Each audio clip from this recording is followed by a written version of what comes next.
And as long as I got my suit and tie, I'ma leave it all on the floor tonight. And it got fixed up too. Just one night, all we got. Just one night, all we got. Just one night, all we got. Just one night, all we got. I ain't got time for you, baby. Either you're mine or you're not. Make up your mind, sweet baby. Right here, right now is all we got. A little party never killed nobody, so we gon' dance until we drop. A little party never killed nobody. Right here, right now is all we get. Existing materials to produce something new. The term remix originally applied to music. It rose to prominence late last century during the heyday of hip-hop, the first popular music form to incorporate sampling from existing recordings. Early example, the Sugar Hill Gang samples the bass riff from Chic's Good Times in the 1979 hit Rapper's Delight. Now what you hear is not a test, I'm rapping to the beat.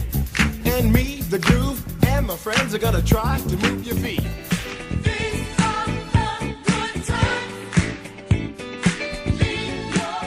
Since then, that same bass line has been sampled dozens of times.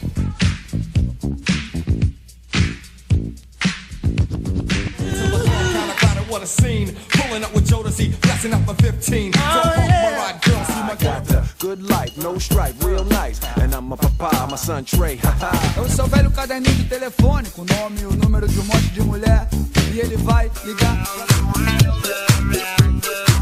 Skip ahead to the present, and anybody can remix anything. Music, video, photos, whatever, and distribute it globally pretty much instantly. You don't need expensive tools, you don't need a distributor, you don't even need skills. Remixing is a folk art. Anybody can do it. Yet these techniques, collecting material, combining it, transforming it, are the same ones used at any level of creation. You could even say that everything is a remix.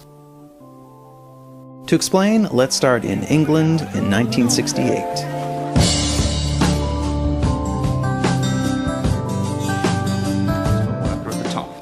So you were probably steered benignly away from things at school when you were a kid, things you liked, on the grounds you would never get a job doing that. Is that right? Don't do music, you're not going to be a musician. Don't do art, you won't be an artist. Benign advice. Now, profoundly mistaken. The whole world is engulfed in a revolution. And the second is academic ability, which has really come to dominate our view of intelligence because the universities designed the system in their image. If you think of it, the whole system of public education around the world is a protracted process of university entrance. And the consequence is that many highly talented, brilliant, creative people think they're not, because the thing they were good at school wasn't valued or was actually stigmatized. And I think we can't afford to go on that way. In the next 30 years, according to UNESCO, more people worldwide will be graduating through education than since the beginning of history. More people. And it's the combination of all the things we've talked about, technology and its transformational effect on work, and demography and the huge explosion in population. Suddenly, degrees aren't worth anything. Isn't that true? When I was a student, if you had a degree, you had a job. If you didn't have a job, it's because you didn't want one. And I didn't want one, frankly. So, but now, kids with degrees are often heading home to carry on playing video games, because you need an MA, where the previous job required a BA, and now you need a PhD for the other. It's a process of academic inflation, and it indicates the whole structure of education is shifting beneath our feet. We need to radically rethink our view of intelligence. We know three things about intelligence. One, it's diverse.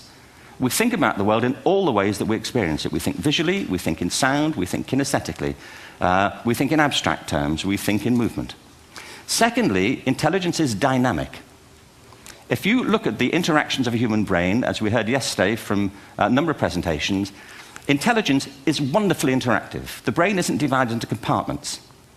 In fact, creativity, which I define as the process of having original ideas that have value, more often than not, comes about through the interaction of different disciplinary ways of seeing things. The brain is intentionally, by the way, there's a shaft of nerves that joins the two halves of the brain called the corpus callosum. It's thicker in women.